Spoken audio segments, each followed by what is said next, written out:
Добрый день, уважаемые представители средств массовой информации. Хотел бы поблагодарить за то, что сегодня отозвались на нашу просьбу сделать брифинг. Сегодняшний наш брифинг посвящен сложившейся общественно-политической ситуации в республике, апогеем которой явилась ситуация, которая складывалась с 9 по 12 января текущего года.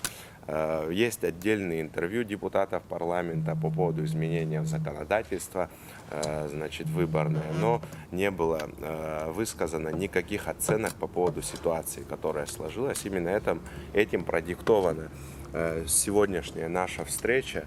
Сегодняшние наши спикеры расскажут о том, как развивались события, какие были для этого предпосылки до этого, какое развитие они получили впоследствии и к каким привели последствиям.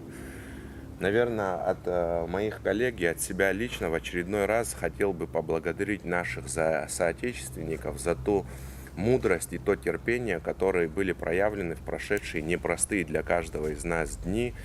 Ведь слово, действие, наверное, да, каждого политика, журналиста, обычного гражданина могли очень сильно дестабилизировать ситуацию и привести к непредсказуемым последствиям в республике. Всем нам хватило и терпения, и мудрости с достоинством перенести этот сложный кризис, с которым мы столкнулись в начале года.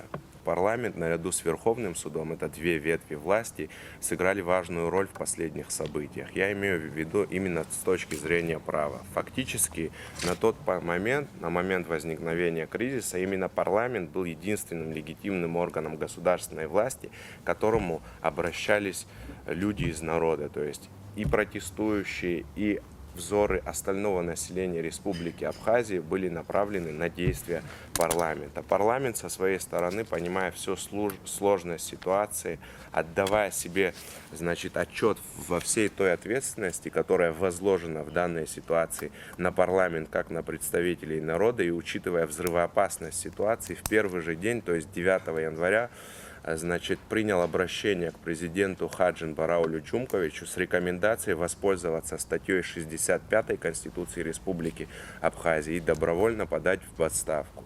Как вам известно, это впоследствии произошло. То есть все произошло, не выходя за рамки правового поля.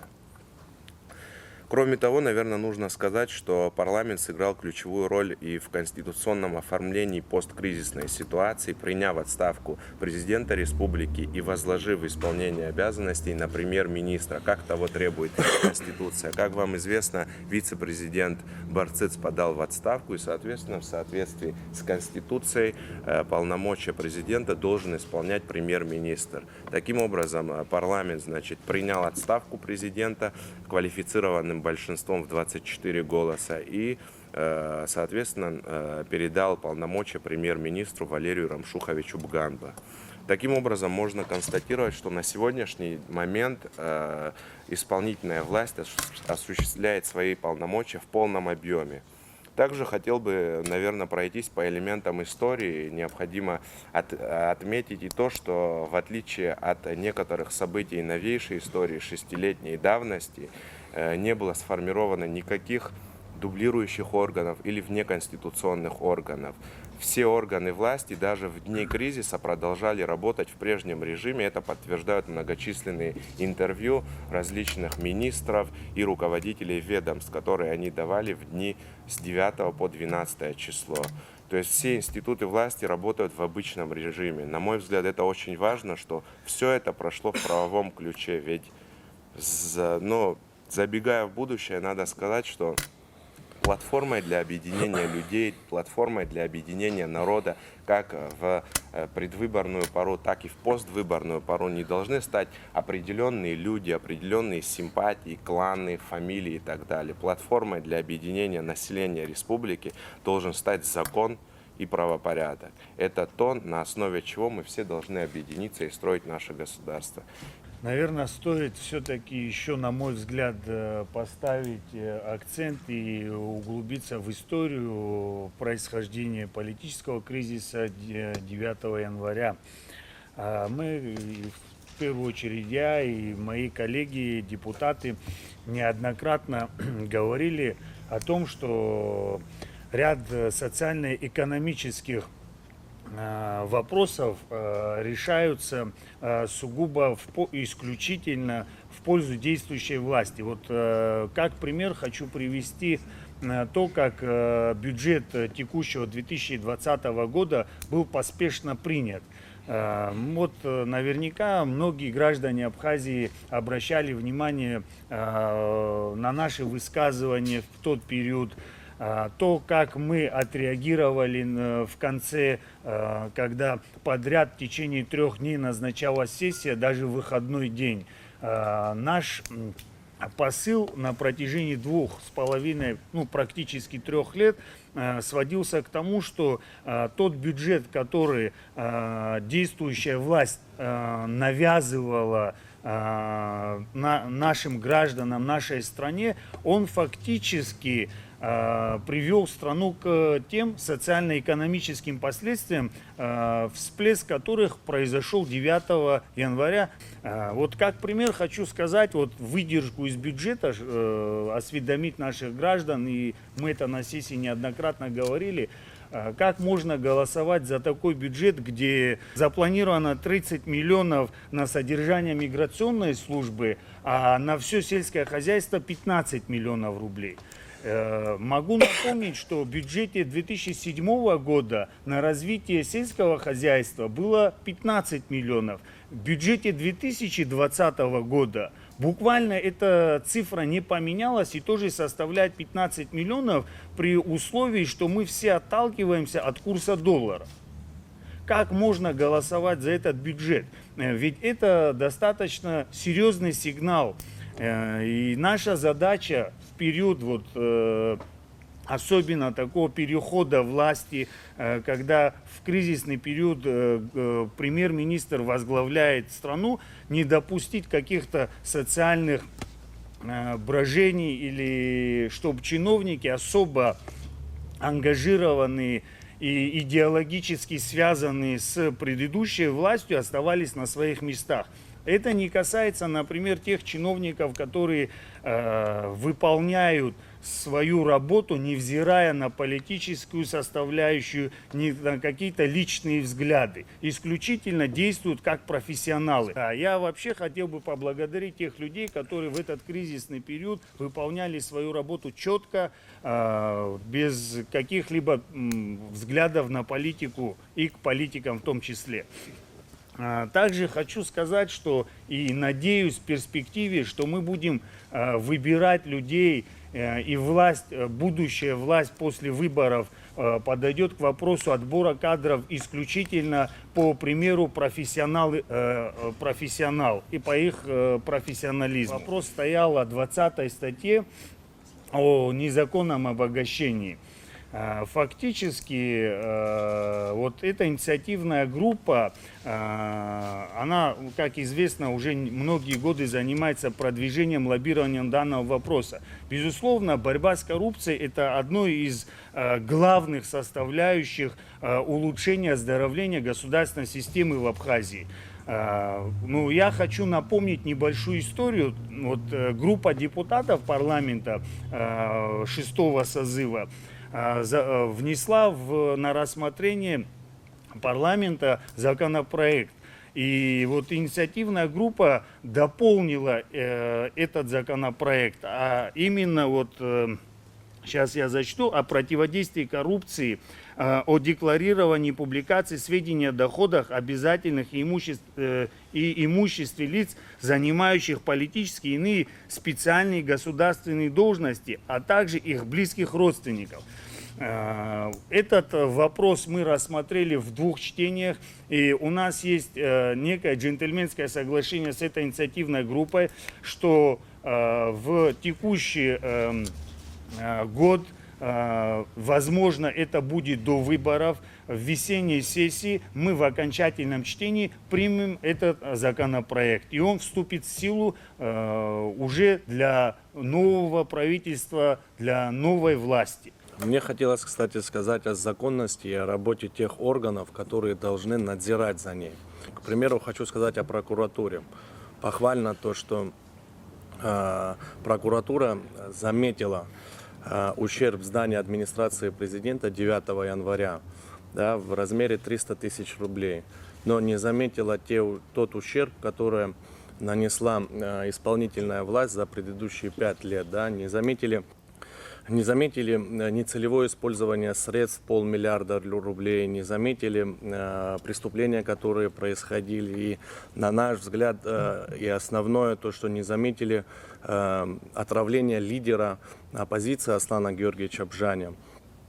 И все эти моменты, которые происходили, я хочу внести такую небольшую ясность, чтобы вы имели понимание и представление, да, того, о чем мы говорим и почему мы за это говорим. Безусловно, все, что произошло, это было не неожиданностью для кого-то, для общества, для всего нашего народа, потому что череда событий, те, которые происходили изо дня в день, говорили об этом. И если говорить о том факте, который произошел 9 января, весь наш народ, который, значит, во-первых, дотянули до того времени, в котором это все произошло, а во-вторых, что сделали именно в правовом русле это все, да, и так, как должно было быть, да, в нормальном правовом государстве. Для нас принципиально важно, да, в первую очередь и основную очередь объединить народ. Я думаю, что в наших силах всех вместе, да, как-то это все направить в правильное русло.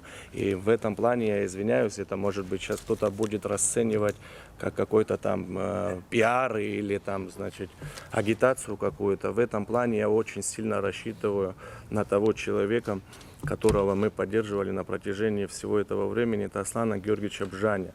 Я думаю, ни в ком не вызывает, да, сомнения компетентность этого человека и воля самое главное. Но для нас принципиально и важно, чтобы именно все светлые головы, которые есть в Абхазии, да, не разделяя на свой или чужой, чтобы объединили, создали одну молодую команду для того, чтобы мы построили правильно нормальное правовое государство. К сожалению, у нас есть страна, государство нам надо еще строить.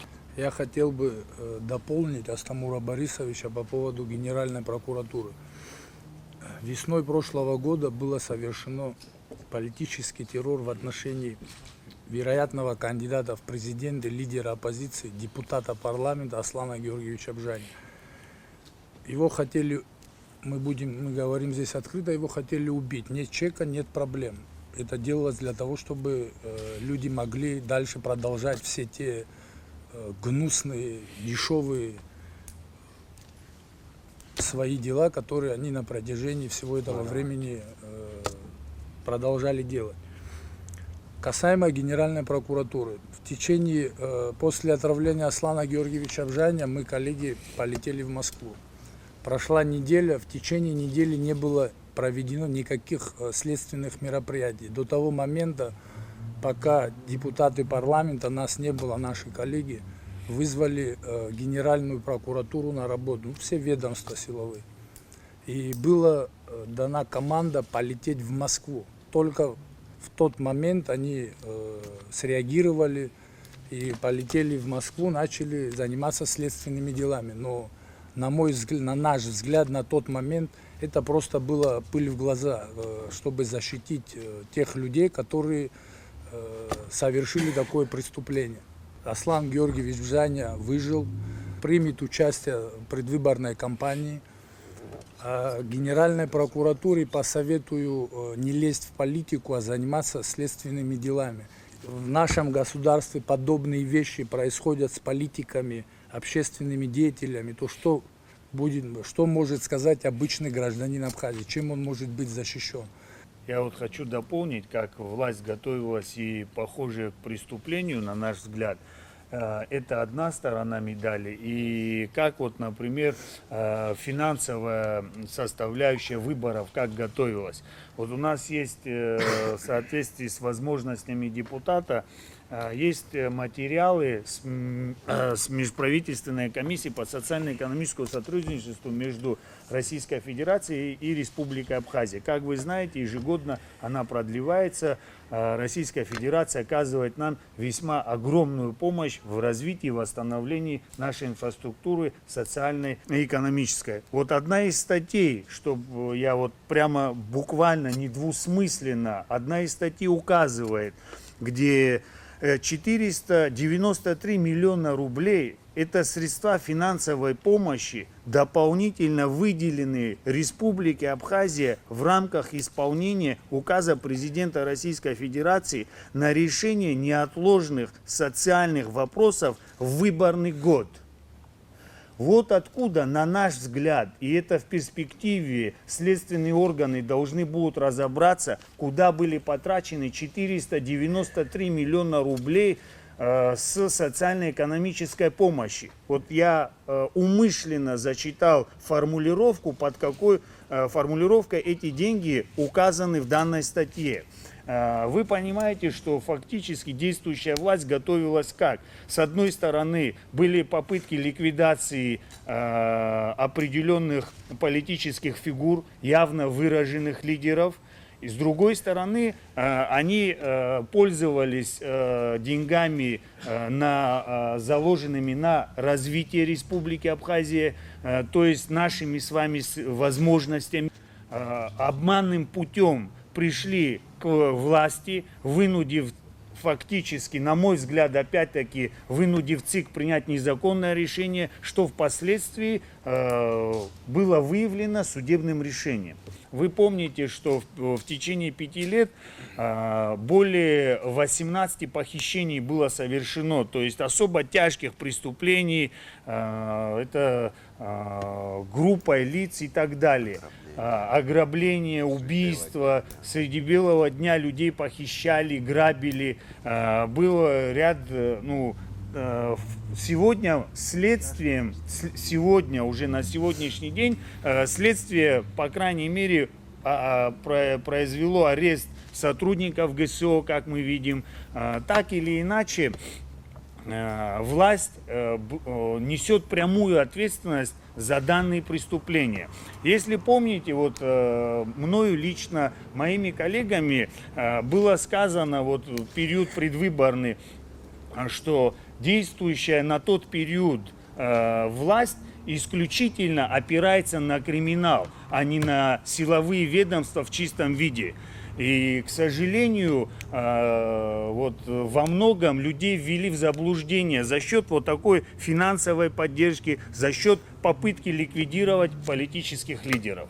И я очень рассчитываю, что исполняющий обязанности главы государства, учитывая ранее сложившуюся обстановку, не пойдет на поводу у криминальных элементов, а насколько максимально в соответствии с законом эти 2 месяца или период до инаугурации следующего президента будет придерживаться буквы закона и не будет склоняться к политическим предпочтениям. Это наше такое консолидированное мнение. Это касается любого кандидата. Я могу лично за себя сказать и по отношению к бюджету, и по отношению к социально-политической обстановке, вне зависимости от того, кто бы на этих выборах не победил. Роль Российской Федерации, да, и какими будут отношения с Российской Федерацией, мы видим на просторах Фейсбука различные обсуждения по данному поводу. Но хотелось бы от лица коллег и от себя поблагодарить Российскую Федерацию за посредническую роль, которую Российская Федерация в лице заместителя секретаря Совбеза Рашида Гумаровича Нургалиева и помощника президента России Владислава Юрьевича Суркова сыграла в данной ситуации в сложном переговорном процессе. Они напрямую не вмешивались во внутриполитические процессы, лишь давали определенные рекомендации по текущей ситуации. Это и подтверждают различные заявления, которые каждый из нас мог наблюдать в средствах массовой информации. Например, МИД России, в частности, написал, что внимательно следим за развитием внутриполитической ситуации в Сухуми, расцениваем произошедшие события в этой стране как ее внутреннее дело, тем самым подчеркивая, что разрешение спора отдано на откуп непосредственно силам, борющимся в Абхазии между собой, скажем так, да, политическим силам. На мой взгляд, это очень важно. В том числе были и различные интервью и высказывания по этому поводу депутатов Государственной Думы. Леонид Калашников высказывался по данному поводу. То есть это в очередной раз подтверждает то, что Россия в данной ситуации выступила в роли медиатора. и спасибо ей за это. По поводу переживаний, какими будут отношения с Российской Федерацией, определенно они не ухудшатся. Любой политик, пришедший к власти в Абхазии, скорее всего, будет ориентироваться на стратегическое сотрудничество с Российской Федерацией. Ну, то есть я могу сказать, что у отношений нет перспективы для ухудшения, а вот потенциал для улучшения определенно есть. Какие законы вы намерены внести изменения до президентских выборов? Ну, прежде всего, закон о выборах, там есть проблемы.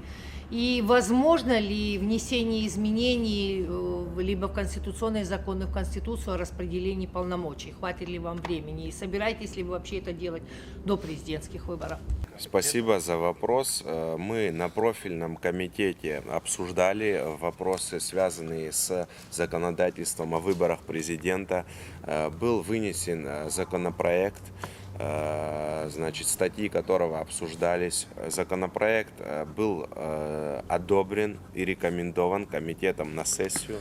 Вопрос о перераспределении полномочий, вопрос на повестке дня существует уже достаточно давно. Как известно, есть соответствующий запрос и в обществе тоже на перераспределение полномочий. И много политиков понимают и отдают себе отчет в том, что нужно идти на перераспределение полномочий, чтобы снизить градус и ажиотаж вокруг именно президентского кресла, потому что у нас все в Абхазии, будем говорить правду, вращается вокруг одного президентского кресла. Президент не должен быть самодержавцем, и я думаю, что любой новый руководитель, и в парламенте тоже, идет обсуждение этого вопроса, должен пойти на перераспределение полномочий. Я этот вопрос хотел бы еще дополнить. Есть некое мнение, оно так в обществе кем-либо навязано, что административная реформа такое некое экономическое чудо совершит. На самом деле административная реформа – это один из шагов в направлении развития, с учетом обстоятельств, с учетом той конституции, которая на сегодняшний день действует.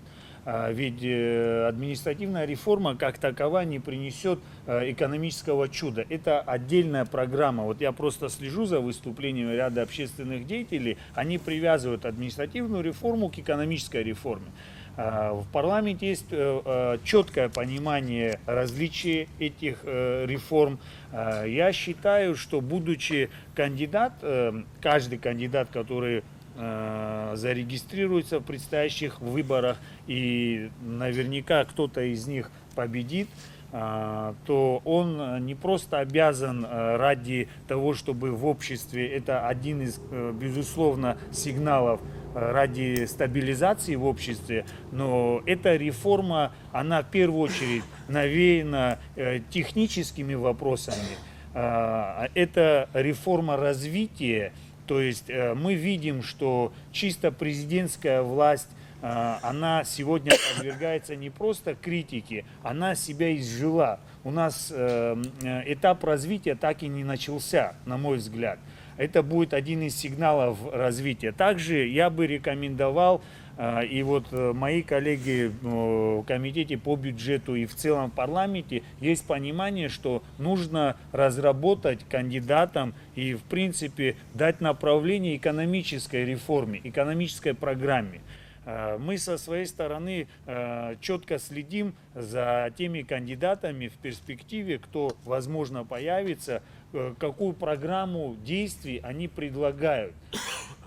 Я еще раз хочу напомнить, что рядом коллег, и в первую очередь Асланом Георгиевичем Жане, на одном из информационных ресурсов, если память не изменяет, это в Апснеяхя, вкратце изложена его и административная реформа, и реформа судебной ветви власти, и экономическая реформа. Там достаточно сжатая программа, но тем не менее я прошу обратить на нее внимание. И желательно, чтобы каждый кандидат, общаясь в рамках парламента или с депутатами, по крайней мере, лично мое требование такое, чтобы он исключительно выступал в рамках программы и действовал на выборах исключительно в рамках действующего выборного законодательства. Я думаю, что здесь вопрос заключается не в том, сколько времени требуется. Вопрос заключается в воле тех, кто стремится к власти или к ней приходит, что называется. Никто из тех, кто в новейшей истории хотел стать президентом Абхазии или стал уже, не возвращался к этой реформе. Да, это крамольная вещь, но, наверное, все-таки каждый президент хочет управлять единолично в республике. К сегодняшнему дню эта система изжила себя, как сказал Батал Айба, да, и мы должны стремиться к тому, чтобы подвижки в этом направлении произошли. По крайней мере, утверждение кандидатуры премьер-министра, например, к примеру, да, или представителей других ведомств, да, но мы должны начать движение в этом направлении. И в том числе и мы, как депутаты парламента, не снимаем с себя ответственность в этом направлении, что мы будем так или иначе инициировать этот вопрос, по крайней мере, обсуждение этого вопроса в парламенте. Я возвращаюсь к принятию бюджета 2020 года. Первоначально бюджет был отклонен. Вторая попытка увенчалась тоже провалом относительно действующей власти, ее интересов. Мы и этот вопрос даже не включили в повестку дня. То есть в итоге каким способом добилась исполнительная власть, пролоббировав данный вопрос, для меня остается пока загадкой. Я очень рассчитываю на будущие выборы. Я хочу, чтобы каждый кандидат понимал, что вот всплеск такого социального негодования зависит от отказа исполнительной власти в проведении реформ. Реформ не только ради того, чтобы усидеть у власти, а реформ в пользу развития. И суд, и парламент, на мой взгляд, как бы о нас ни говорили, и о судебной ветви власти, и о парламенте, мы смогли удержаться вот в этом шторме социальной такой нестабильности в рамках закона. И это сигнал для будущего кандидата, и для будущих кандидатов, и для будущего главы государства, что так этот механизм дальше работать не будет. Что ни одна решетка на окнах администрации города, скорее всего, от социального взрыва человека не спасет. Как бы мы ни утрировали и не говорили о том, что происходит в стране, понимаете? И тут уже не важно, человек голосовал за того или иного кандидата. Низкие зарплаты, постоянная криминогенная тяжелая обстановка, это же все давит на всех, вне зависимости от его политических предпочтений. И какой-то период выборный, да, у человека, уже действующего президента, наверняка люфт времени остается на пустую риторику. Но спустя год, полтора, два мы понимаем, что люди хотят жить в свободной стране, в правовом государстве, не думать о том, кто у них президент, а думать о том, как вырастить своих детей, в какую лучшую школу их отправить и так далее. В конце концов, у нас самая большая проблема, на мой взгляд, это криминогенная, а второй это вопрос занятости. У нас молодежь работает исключительно в сфере услуг. А это, давайте откровенно скажем, что это деградация общества. У нас села пустеют, да. А это не просто административная реформа перераспределения полномочий между парламентом и премьером. Мы рассчитываем, в конце концов, что того премьера, которого будет утверждать, наше желание утверждать парламент, он придет в парламент с экономической программой.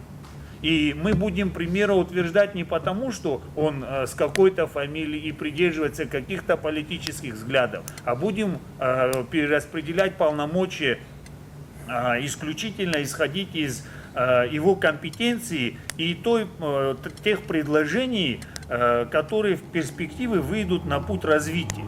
Я помню выборы 2004 года, в которых участвовал Рауль Джумкович Хаджимба. Потом выборы 2005 года, в которых участвовал Рауль Джумкович Хаджимба. Потом я помню выборы 2009 года, в которых участвовал этот гражданин. Помню выборы 2014 года. И мы почувствовали на второй день перемены. Каждые выборы менялись кандидаты от оппозиции, но предыдущий глава государства нам декларировал эти реформы. Но они так и не состоялись. Я надеюсь, что это урок для любого кандидата и будущего главы государства. Я хотел бы оговориться, это воля не только того, кто претендует на высшее руководство в республике. Это воля и людей, которые окружают того или иного кандидата. Да? Они должны подсказывать, они должны заниматься этим вопросом. Премьер-министр за период времени и никто из представителей высшего руководства не общался с парламентом. Президент республики общался с парламентом только в период, когда был кризис, связанный с террористом Лукава. Премьер-министр пришел вот сейчас, да, в посткризисный период. Чиновники не чувствуют свою ответственность перед парламентом, а это очень важно. Они должны чувствовать ответственность, и у парламента должны быть реальные рычаги воздействия на представителей исполнительной власти, чтобы система, сдержек и противовесов, да, классическая система работала в полном объеме. Но как вы думаете, вот исходя из того опыта, который у нас уже есть, у нас есть системная оппозиция, как бы разные ее крылья, смогут они договориться для того, чтобы избежать вот сложностей, которые имели место вот в прошлой выборной кампании? Кто с кем договорится, но для нас априори очень важно, чтобы все светлые головы нашей страны и со своим опытом, со своим багажом знаний, молодые еще, чтобы все в одно, все вместе могли собраться, да, без опять-таки того листа, который мы уже перевернули, да, и начать строить новое государство. Для нас это принципиально важно. Да, я тоже хотел бы два слова по этому поводу сказать.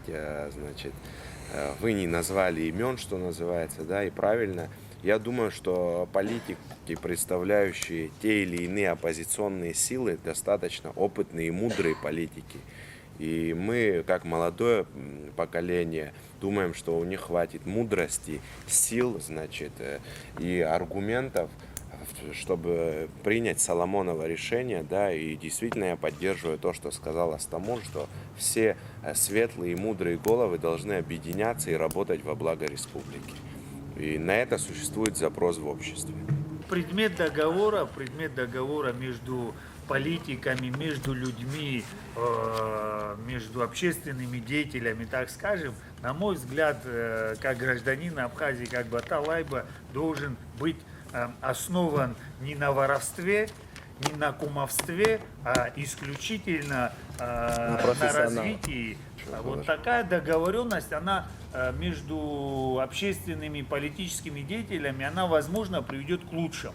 А если есть какие-то кулуарные вещи, о которых мы не знаем, и где-то обсуждается разделение ресурсов в Республике Абхазии или еще в подобном направлении, то мы эту договоренность не поддерживаем. Много здоровых сил и на сегодняшний день работает в правительстве, да, и в дни кризиса продолжала работать, да.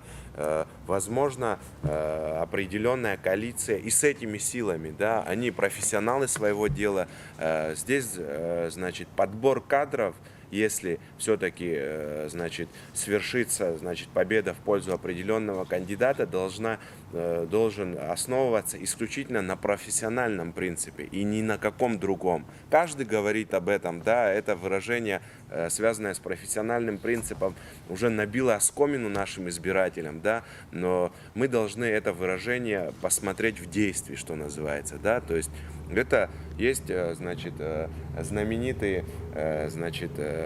классики, это Томас Мор, там утопия. Утопия общественного договора есть, да, мы должны часть этой утопии реализовать в данном случае, если можно так сказать, то есть собрать различные силы в одну команду. И тогда, я уверен, что-то получится. Страница кризиса существующая перевернута, и нам нужно идти дальше.